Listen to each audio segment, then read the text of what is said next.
తొలి సోషలిస్ట్ ఉద్యమ నేత విఐ లెనిన్ నేటి యువతరం ముందుకు సాగాలని సిపిఎం నగర కార్యదర్శి వి శ్రీనివాసరావు పిలుపునిచ్చారు.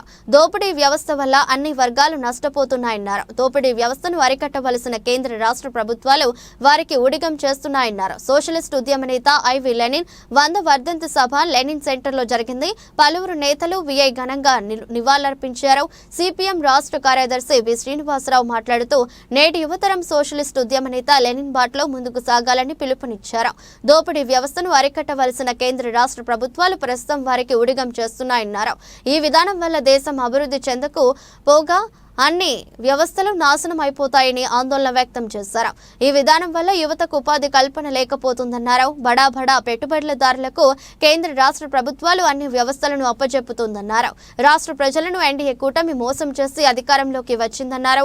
విగ్రహాల కమిటీ చైర్మన్ జమీందార్ మాట్లాడుతూ విజయవాడ నగరంలో ఇలాంటి విగ్రహాలు ఏర్పాటు చేయడం వెనుక ఆ నేతల స్ఫూర్తిని నేటి యువతరం ఆదర్శంగా ముందుకు సాగాలన్నారు. పెట్టుబడి మీద యుద్ధం ప్రకటించి 107 సంవత్సరాల క్రితం విజయం సాధించినటువంటి లెనిన్ శతవర్ధంతిని ఈరోజు జరుపుకుంటున్నాము.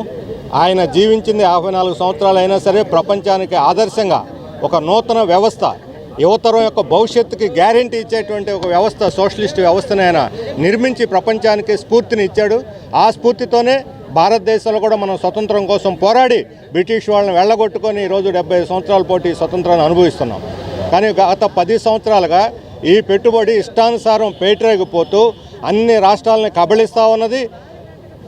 అదానీ లాంటి వాళ్ళు మార్కెట్ల విస్తరణ కోసం అశ్వమేధయాగం చేస్తూ పోర్టులు, హైవేలు, ఎయిర్పోర్ట్లు, రోడ్లు, మైనింగ్ మొత్తాన్ని కబళిస్తూ ఉంటే మోడీ, అమిత్ షాలు ఇద్దరు కూడా దాని కాపలాదారులుగా ఎవరైతే ప్రజలు తమ ఆస్తుల్ని, ఆదాయాల్ని కాపాడుకోవడం ముందుకు వస్తున్నారో వాళ్ళందరి మీద, ఆ వర్గాల మీద దాడులు నిరంకుశంగా అణిచివేయటం, కేసులు, ఈ రకమైనటువంటి ఒక ఆధిపత్య ధోరణితోటి ఈరోజు మోడీ, అమిత్ షా పరిపాలన సాగుతున్నది.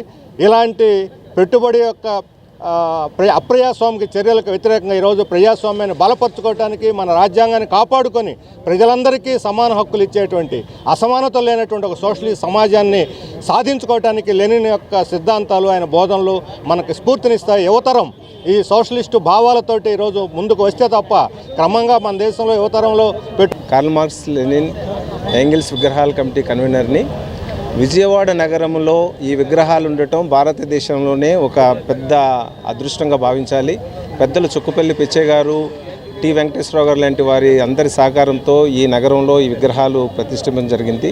ఈరోజు లెనిన్ యొక్క వర్ధంతి 101వ వర్ధంతి. గత సంవత్సరం నుంచి 100వ వర్ధంతి నుంచి ఇప్పటి వరకు కూడా మనం ఏంటంటే ఇక్కడ సమావేశాలు నిర్వహించుకుంటున్నాం. లెనిన్ వర్ధంతిని ఘనంగా జరుపుకుంటున్నాం. థియరిటికల్గా అనేక సదస్సులు కూడా నిర్వహించాం విజయవాడ నగరంలో. సో వామపక్షాలకి పురిటిగడ్డ అయినటువంటి విజయవాడ నగరంలో ఈ కార్యక్రమం చేయటం ప్రపంచ కమ్యూనిస్ట్ ఉద్యమానికి ఒక స్ఫూర్తిగా మేము భావిస్తున్నాం. వచ్చిన వారందరికీ కూడా ధన్యవాదాలు తెలియజేస్తాం.